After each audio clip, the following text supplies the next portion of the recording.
तो अब मैं बेटा इलेक्ट्रोड विभव से संबंधित कुछ जानकारियां आपको बता दूं। पहला बेटा है ना, पहला कि किसी पर्टिकुलर धातु के लिए SOP और SRP है ना, अगर एक ही धातु है बेटा उसका SOP और SRP का मान न्यूमेरिकली समान होता है ना। आप मतलब नोट बना के लिख लो, इलेक्ट्रोड विभव के बारे संबंध में कुछ महत्वपूर्ण जानकारियाँ है ना, इलेक्ट्रोड विभव के बारे में कुछ महत्वपूर्ण जानकारियाँ। और जिसमें पहला लिख लेना क्या कि पहला किसी है ना, किसी धातु के लिए SOP तथा SRP का अंकिक मान समान होता है परंतु चिन्ह विपरीत होता है, ठीक ना।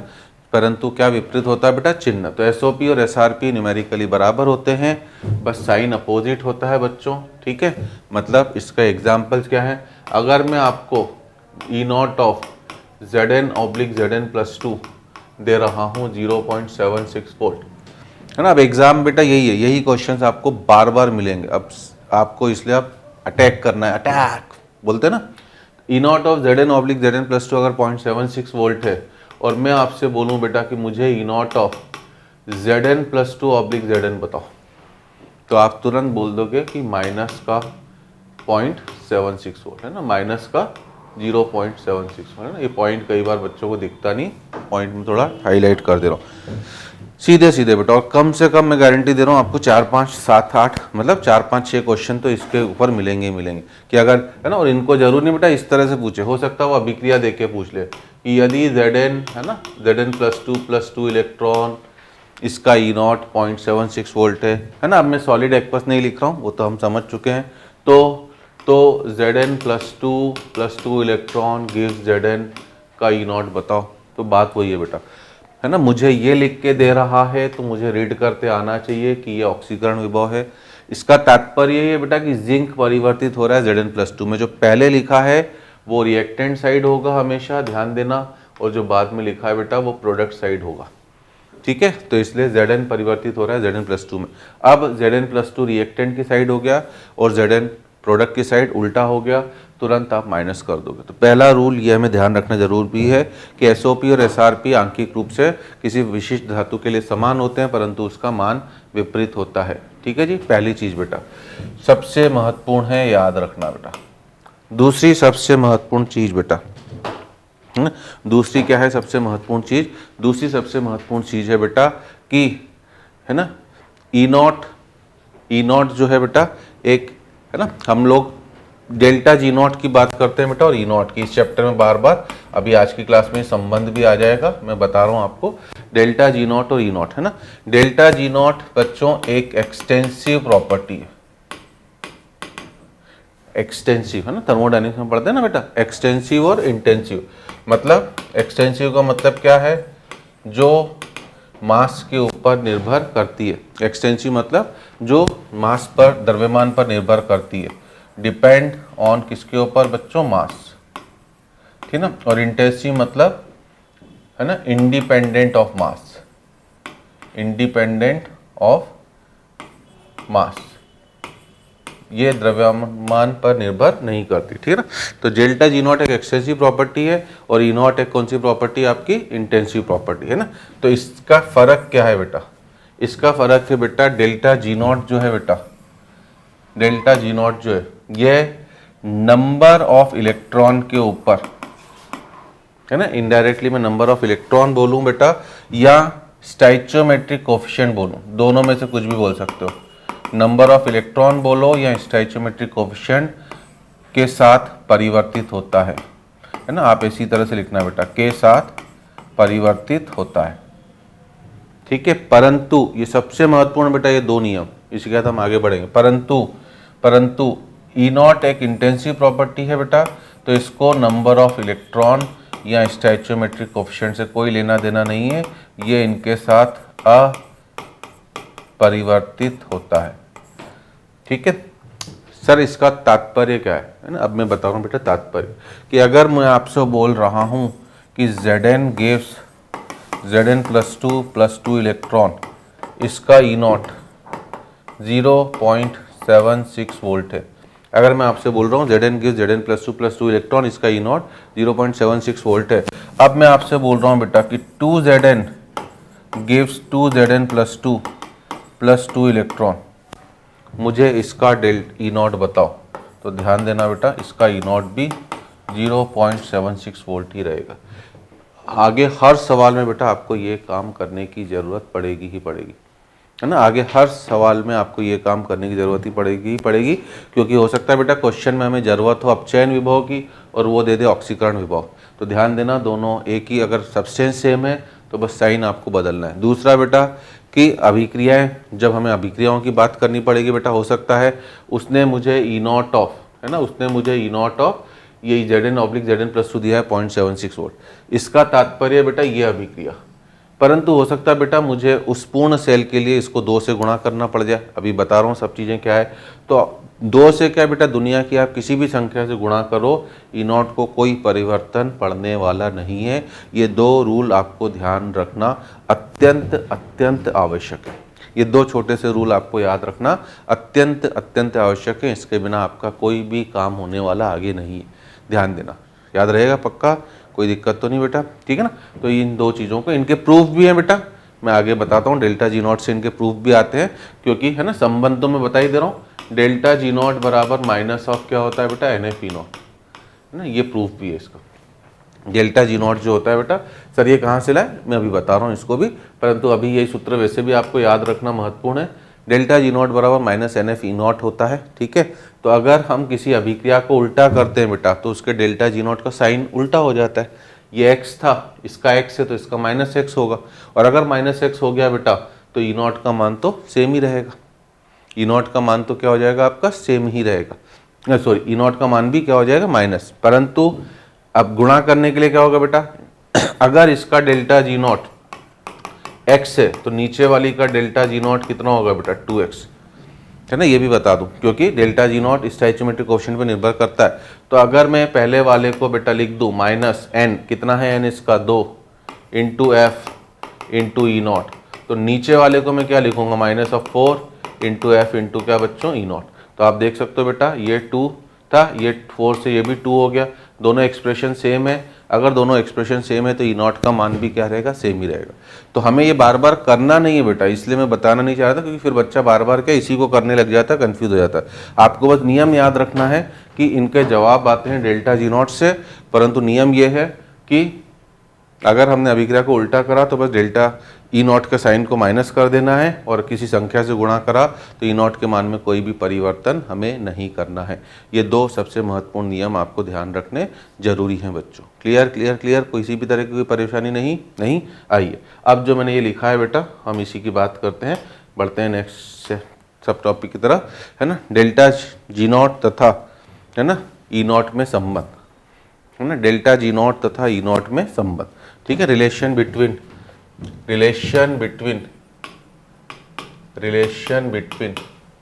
डेल्टा जी एंड ई, है ना, ठीक है।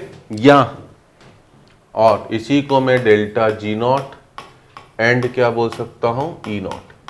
अगर नॉट लगेगा तो बेटा दोनों में लगेगा, नॉट नहीं लगेगा तो दोनों में नहीं लगेगा, ठीक है ना। तो हमें बेटा पता है फ्रॉम फिजिक्स, अब ये सब फॉर्मूले है बेटा, फ्रॉम फिजिक्स से बेटा वर्क जो होता है, कार्य, work equals to charge into potential. आप सभी को पता होगा बेटा, आवेश और विभव के गुणनफल को हम बुलाते हैं क्या बच्चों, कार्य, ठीक है। मतलब इनफैक्ट E बराबर Q into V, I hope सभी ने ये फॉर्मूला सभी को याद होगा बेटा, E बराबर Q इंटू वी, याद है, फिजिक्स में तो खूब यूज करते हो बेटा। और ऊर्जा ही बेटा एक प्रकार का क्या है, कार्य भी है, तो इसलिए ऊर्जा बोलो या कार्य बोलो, ठीक है। तो हमारे सेल में क्या हो रहा है बेटा, अब हमारा सेल कोई भी काम कर रहा है तो उसमें भी क्या हो रहा है बेटा, आप सभी को पता होगा, है ना। क्या पता होगा बेटा, 1 मोल ऑफ इलेक्ट्रॉन के ऊपर कितना आवेश होता है, सभी को याद होगा ये तो, मुझे पूरा उम्मीद है। 1 मोल ऑफ इलेक्ट्रॉन के ऊपर कितना आवेश होता है बेटा, 1 फैराड, जिसको हम 96500 कूलाम भी बुलाते हैं, है ना। इसी को हम 96500 कूलाम भी बुलाते हैं। तो 1 मोल ऑफ इलेक्ट्रॉन के ऊपर 1 फैराडे आवेश होता है, जिसे हम 96500 कूलाम भी कहते हैं। तो अगर मेरे सेल में बेटा 2 मोल इलेक्ट्रॉन, जैसे हमने लास्ट क्लास में, लास्ट सेशन में जो हमने जिंक और कॉपर का गैल्वेनिक सेल बनाया था, उसमें 2 मोल इलेक्ट्रॉन का ट्रांसफर हो रहा था, तो 2 फैराडे आवेश बह रहा था।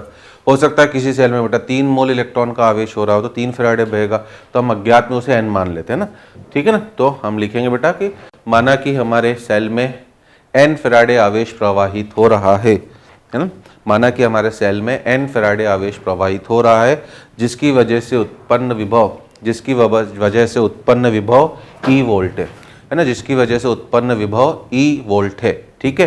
तो इसीलिए हम क्या बोलेंगे, W बराबर क्या बोल देंगे बच्चों, NFE।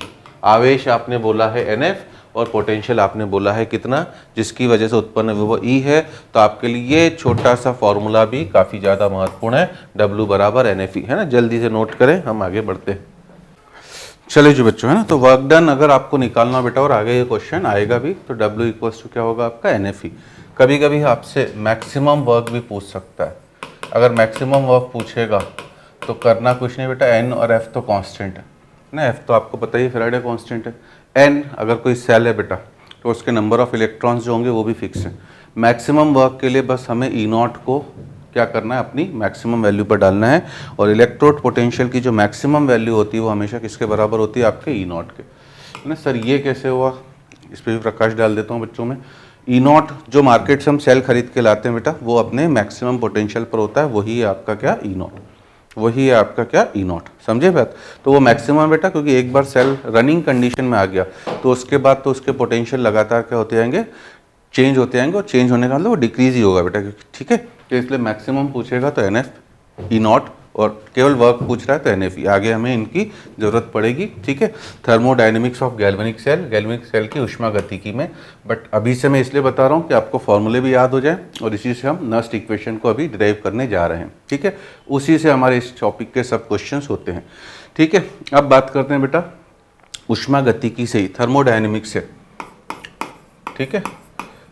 अब आप में से कई बच्चे बोल सकते हैं सर थर्मोडायनेमिक्स तो हमने अभी शायद नहीं पढ़ी है, हो सकता है कुछ लोगों ने पढ़ ली हो, ठीक है ना। आगे पीछे आप चैप्टर का सीक्वेंस अपने हिसाब से मैनेज कर सकते हो। तो थर्मोडायनेमिक्स की हमें उतनी ज़रूरत नहीं बेटा, बस ये जो फॉर्मूले बता रहा हूँ उतनी ही ज़रूरत है। थर्मोडायनेमिक्स से हम एक चीज़ और बोलते हैं बेटा कि, है ना, गिब्स ऊर्जा में कमी वर्क डन के बराबर होती है, ठीक है ना। गिब्स ऊर्जा में कमी इक्वल्स टू किसके बराबर, work done. Decrease in Gibbs energy मतलब माइनस ऑफ डेल्टा जी, ये होता है किसके बराबर बेटा, वर्क डन के। तो इससे अगर हम फॉर्मूला लिखते हैं, तो अगर मैं डेल्टा जी का फॉर्मूला लिखूं तो माइनस W लिखूंगा, मतलब माइनस ऑफ क्या बच्चों, NFE। डेल्टा जी का फॉर्मूला लिखूंगा तो माइनस ऑफ NFE, और अगर मैं डेल्टा G0 का फॉर्मूला लिखूंगा तो माइनस ऑफ NF क्या आपका E0, ठीक है। ये 4 फॉर्मूले आपके लिए काफ़ी महत्वपूर्ण हैं, क्योंकि आपको काफ़ी क्वेश्चन मिलेंगे बच्चों, और सिंपल से फॉर्मूले हैं जिन्हें याद रखने में कोई भी तकलीफ नहीं है, ठीक है। इसी से हमारा नस्ट इक्वेशन का डेरिवेशन होता है, क्योंकि अभी मैंने बोला कि जब हम सेल मार्केट से ख़रीद के ला रहे हैं तो उसकी मैक्सिमम वैल्यू है बच्चों E0, और जैसे जैसे वो काम करते जा रहा है तो तब रनिंग कंडीशन का जो विभव होता है वो है E, ठीक है। तो E0 और E में यही बस आपका अंतर है आपका, ठीक है ना। ये एक कांस्टेंट है जिसका मान आपको क्वेश्चन में गिवन होता है बच्चों, और ये हमें निकालना होता है रनिंग कंडीशन वाला, ठीक है। तो आखिर कैसे निकालते हैं, मतलब इनडायरेक्टली अब हमारा हेडिंग है कि इलेक्ट्रोड विभव को कौन कौन से कारक हैं जो प्रभावित करते हैं, ठीक है ना। तो आप अपनी नेक्स्ट हेडिंग यही डालोगे बेटा कि इलेक्ट्रोड विभव को प्रभावित करने वाले क्या बेटा, कारक, है ना। इलेक्ट्रोड विभव को प्रभावित करने वाले कारक, factors affecting electrode potential, factors affecting electrode potential, ठीक है। कौन कौन से कारक है आपको जो लगता है, factors affecting electrode potential, factors affecting electrode potential, electrode विभव को प्रभावित करने वाले कारक, ठीक है। कौन कौन से कारक होते हैं बेटा, पहला कारक होता है ना, धातु तथा धातु आयन की प्रकृति। फर्स्ट फैक्टर है बेटा nature of metal and it's ion. Obviously अलग अलग मेटल का इलेक्ट्रोड विभव अलग अलग होता है, किसी की ऑक्सीकृत होने की प्रवृत्ति ज़्यादा है, किसी की कम है। Nature of metal and it's क्या बच्चों, आयंस, ठीक है ना, ठीक है जी, ठीक। जैसे Fe है बेटा तो Fe तो +2 में भी हो सकता है, +3 में भी। तो Fe का Fe+2 का विभव अलग होगा, Fe से Fe+3 का विभव अलग होगा, क्योंकि आपको पता है बेटा कि जो आवेश पृथक्करण हुआ है उसी की वजह से इलेक्ट्रोड विभव उत्पन्न हुआ है। तो ऑब्वियसली अगर आयन्स की प्रकृति अलग अलग है, आवेश अलग अलग है, तो आवेश का पृथक्करण भी आपका अलग अलग होगा। तो nature of metal and it's क्या आपका आयन्स, ठीक है ना। दूसरा फैक्टर होता है बेटा कंसंट्रेशन ऑफ आयन, जो आपने आयन लिया है उसकी सांद्रता कितनी है, कंसंट्रेशन ऑफ क्या आपका आयन्स, ठीक है जी। और तीसरा फैक्टर होता है बेटा, तीसरा फैक्टर होता है टेम्परेचर। तीसरा फैक्टर है कौन सा आपका, टेम्परेचर, दैट इज तापमान, कि आपने तापमान कितना रखा है, ठीक है। तो ये तीन कारक हैं जो इलेक्ट्रोड विभव को प्रभावित करते हैं। इसमें हमारे लिए बाय डिफ़ॉल्ट बेटा टेम्परेचर की अगर हम बात करते हैं तापमान की, तो हम रूम टेम्परेचर ही लेते हैं, दैट इज़ 298 केल्विन। बट बार बार धातु बदलेंगे हम लोग, और जो धातु का आयन है उसकी क्या बदलेंगे बेटा, सांद्रता। तो धातु और धातु आयन की सांद्रता बदलने से इलेक्ट्रोड विभव आपका प्रभावित होता जाता है, और धातु आयन की सांद्रता तथा तापमान के साथ इलेक्ट्रोड विभव का जो समीकरण संबंध दर्शाता है बेटा, ठीक है ना, उसी को हम बोलते हैं क्या, नस्ट समीकरण। और गैल्वेनिक सेल के सभी क्वेश्चन आपके नस्ट समीकरण से ही होंगे। तो अगला चीज़ हमारे लिए इंपॉर्टेंट वही है बेटा, है ना, वेरिएशन ऑफ इलेक्ट्रोड पोटेंशियल, मतलब आप इसे पहले हिंदी में लिख लो बेटा, इलेक्ट्रोड विभव का सांद्रता तथा ताप के साथ परिवर्तन। इलेक्ट्रोड विभव का सांद्रता तथा ताप के साथ परिवर्तन, variation of electrode potential with concentration and temperature, variation of electrode potential with concentration and क्या आपका टेम्परेचर, ठीक है। वापस हमें, ठीक ना, आप इस फॉर्मूले को नहीं भी याद रखोगे कोई फर्क पड़ने वाला नहीं है, परंतु मतलब अभी इस चैप्टर में, याद तो वैसे भी बेटा जब आप पेपर देने जाओगे तो पूरा केमिस्ट्री का पेपर देना है, तब आपको इस फॉर्मूले की ज़रूरत तो पड़नी है। तो ऊष्मागतिकी से थर्मोडायनेमिक्स से हमारे पास एक संबंध और होता है, डेल जी बराबर delta G not plus RT ln Q, है ना। नॉट जब भी लग जाता है तो ये मानक मुक्त ऊर्जा में, गिब्स मुक्त ऊर्जा में परिवर्तन है, ये आपका किसी भी परिस्थिति का मुक्त ऊर्जा का परिवर्तन है। R आपका गैस नियतांक है, T आपका टेम्परेचर है बेटा, ठीक है ना। तो del G delta G not का हमें मतलब समझना पता होना चाहिए। डेल्टा जी है change in Gibbs energy, change in Gibbs energy at any condition, किसी भी परिस्थिति की, है ना, प्रेशर कुछ भी हो, टेम्परेचर कुछ भी हो। परंतु अगर हम डेल्टा जी नॉट बोल रहे हैं तो it is change in Gibbs energy at standard condition, ठीक है जी। अब स्टैंडर्ड कंडीशंस क्या होती है बेटा, अगर कोई गैस हुई तो गैस के लिए उसका आंशिक दाब हम 1 बार लेते हैं, है ना। अभी भी कई बुक्स में ATM भी चल सकता है, परंतु अब IUPAC ने बार बोला है। कोई आयन हुआ बच्चों तो उसकी सांद्रता 1 मोलर, ठीक है। अगर शुद्ध द्रव या ठोस हुआ, सॉलिड या लिक्विड, तो उसकी एक्टिविटी कांस्टेंट होती है, जो हम बार बार बोलते हैं कि आपको उसे 1 रख लेना है, ठीक है। और temperature, there is no restriction on temperature, तापमान के ऊपर कोई भी रेस्ट्रिक्शन नहीं है, कुछ भी हो सकता है बच्चों। परंतु किसी क्वेश्चन में न गिवन हो तो फिर आपको उसे रूम टेम्परेचर 25 डिग्री सेल्सियस मतलब 298 केल्विन लेना है, ठीक है। R आपका गैस नियतांक है जो मैंने अभी बता दिया है, ठीक है, गैस कांस्टेंट।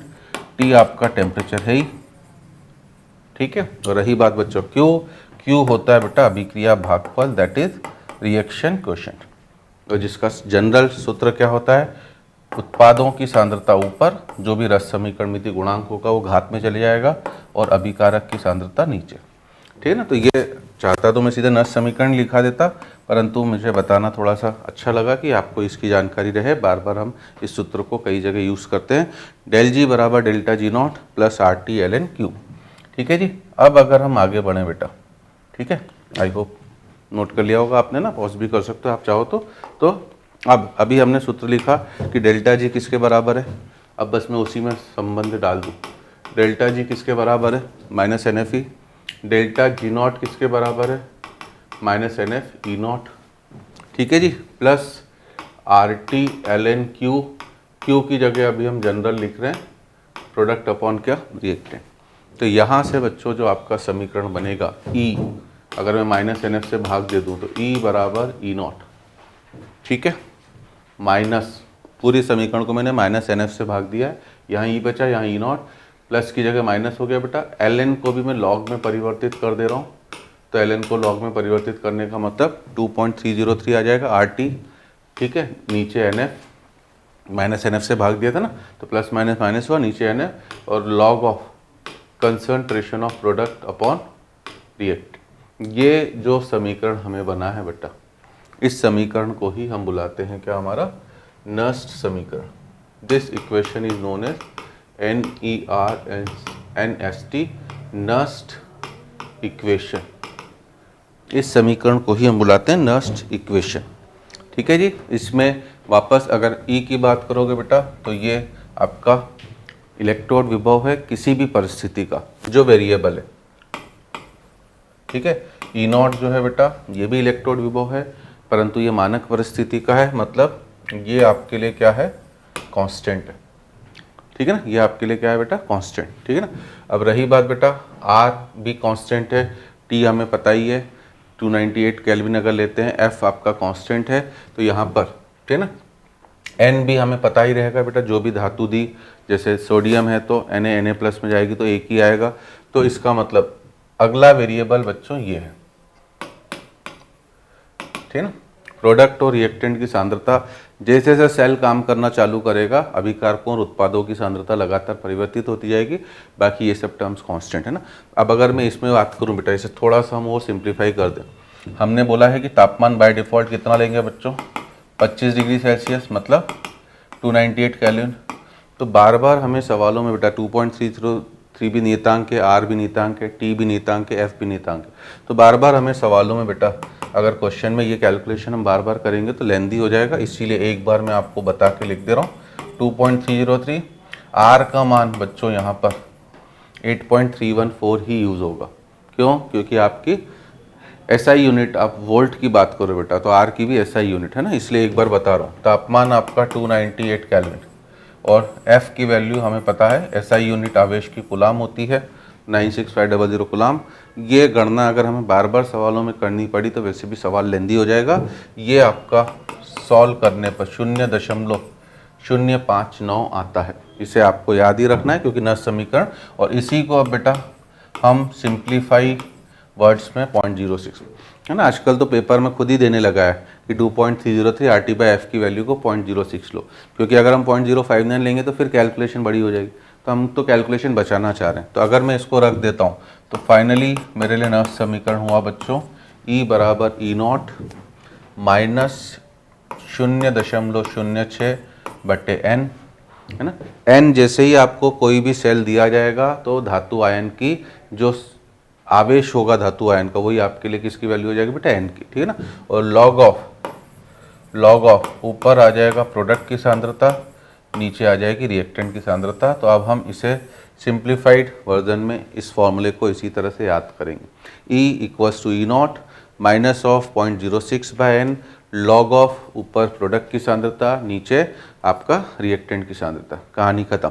जो भी आप अभिक्रिया लिखोगे बेटा, जो राइट हैंड साइड में है वो प्रोडक्ट है, ठीक है ना, जो लेफ्ट हैंड साइड में वो रिएक्टेंट है। आपको उनकी सांद्रताएं क्वेश्चन में गिवन होंगी। ई नॉट मैंने बोल ही दिया है, अब आप देख सकते हो बेटा, ये वेरिएबल है, ये कांस्टेंट है ना। एन अगर मुझे पता है तो ये तो कांस्टेंट ही रहेगा, और ये वेरिएबल। तो कभी कभी हमसे है ना चाहता तो वो इस तरह से आपसे ग्राफ भी पूछ सकता था, किसका, और पूछता भी है, E versus log of concentration of product versus reactant. अगर इसका मुझसे ग्राफ पूछा जाए तो अब आप देख सकते हो, इसे मैं चाहूँ तो y बराबर c प्लस mx की तरह ले सकता हूँ, है ना। बार बार मैंने ग्राफ बनाने के लिए बोला, जो भी y अक्ष पर दिया हो उसे y मानो, तो y अक्ष पर e दिया है, मैंने इसे y माना। ई नॉट मेरा कोई कांस्टेंट है बेटा, c मान लिया, है ना। स्लोप मेरे लिए आपका ये हो गया। तो अगर मैं आपसे पूछूं इसके c की वैल्यू कितनी है तो आप बोलोगे ई नॉट।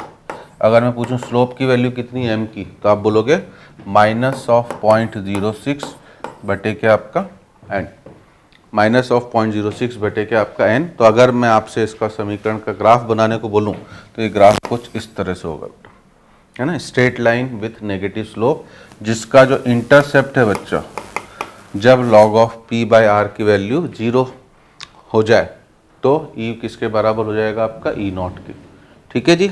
और अगर स्लोप की बात करें बेटा, कभी कभी हो सकता है एंगल दे दे बहाने से थीटा, ठीक है ना। तो अगर मैं थीटा दे दूं आपको तो टेन थीटा किसके बराबर हो जाएगा, -0.06/n, ठीक है ना। थीटा आपका 90 से ज़्यादा है, मतलब उसका 10 ऋणात्मक होगा, उससे आपको किसकी वैल्यू पता पड़ जाएगी बेटा, माइनस माइनस कैंसिल होकर आपको यहाँ से किसकी वैल्यू पता पड़ जाएगी, n की।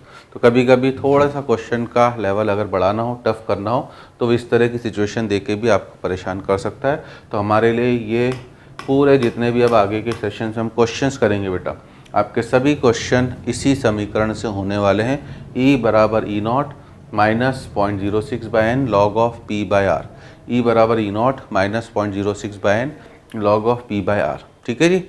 इसी को हम नष्ट समीकरण बुलाते हैं। और सबसे बड़ी बात, सबसे विशेष अच्छी बात है कि नष्ट समीकरण जो है आप, है ना, एनोड अर्ध सेल, कैथोड अर्ध सेल तथा पूर्ण गैल्वेनिक सेल सभी के ऊपर लगा सकते हैं, है ना। तो आप नीचे नोट बना के लिख भी लेना कि नष्ट समीकरण एनोड अर्ध सेल, कॉमा कैथोड अर्ध सेल तथा पूर्ण गैल्वेनिक सेल सभी के ऊपर लागू होती है।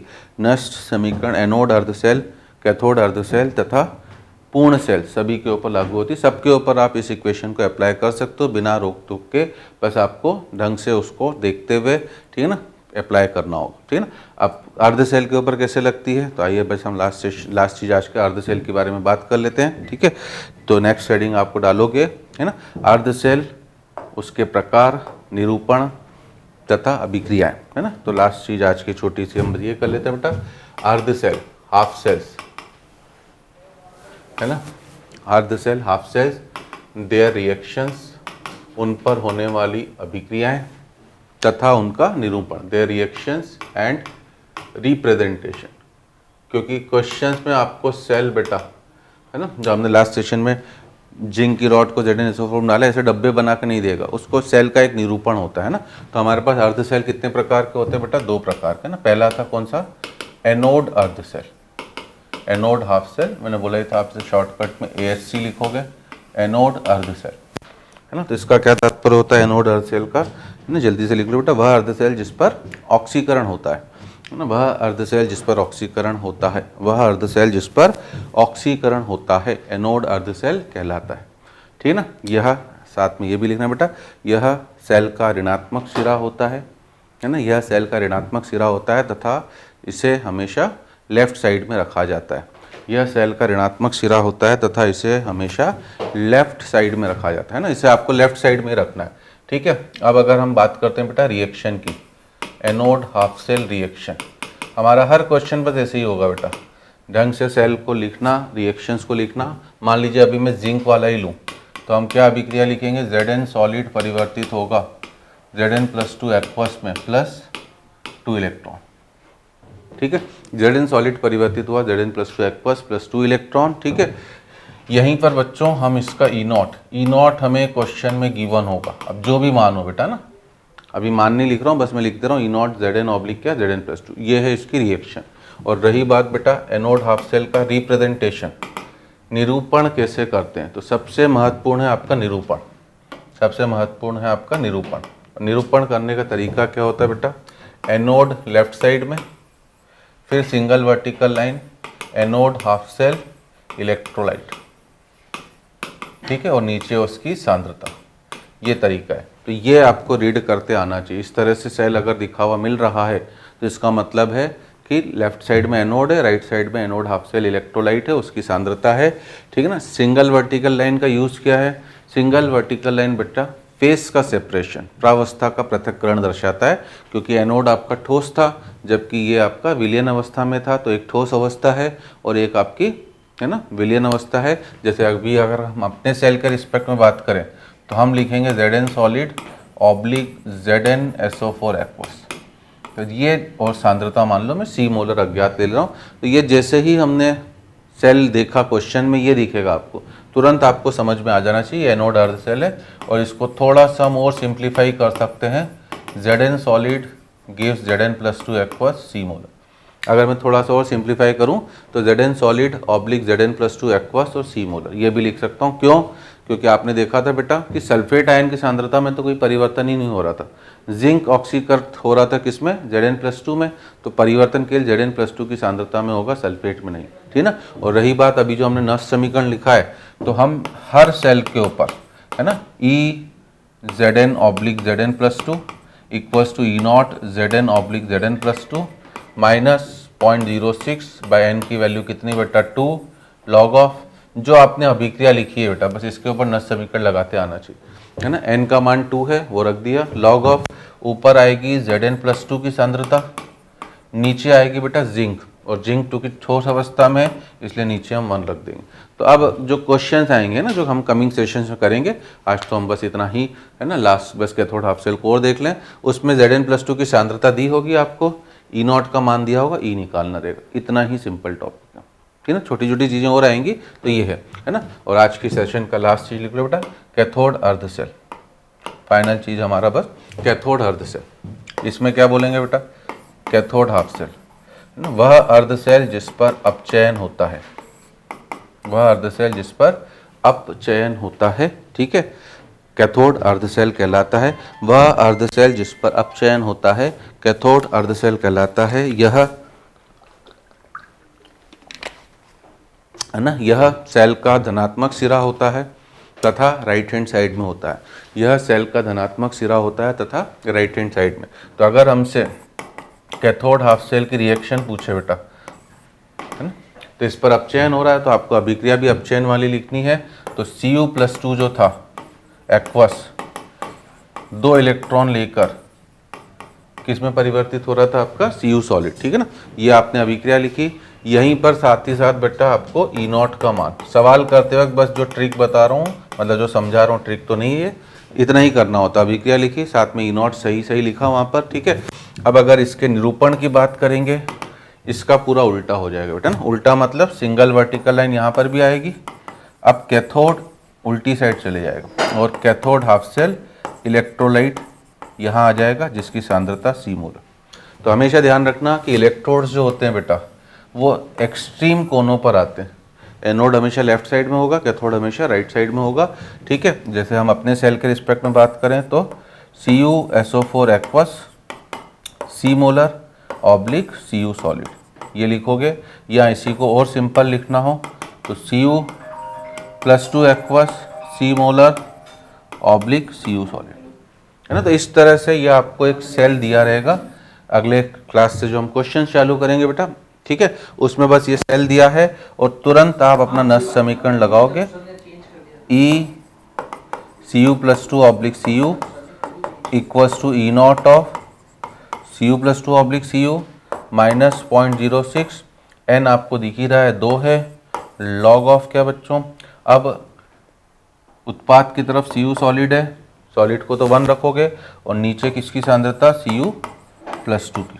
तो अगर मुझे Cu+2 की सांद्रता दे दी जाए तो तुरंत मैं क्या कर सकता हूँ बच्चों, यहाँ से इसका मान निकाल सकता हूँ, ठीक है जी। तो हम इसके आगे बच्चों बढ़ते हैं नेक्स्ट सेशन में। बस यहीं से हमारे धीरे धीरे करके अब क्वेश्चंस आना चालू हो जाएंगे। यही क्वेश्चन है, मान रखो, नष्ट समीकरण से उसका मान निकालो।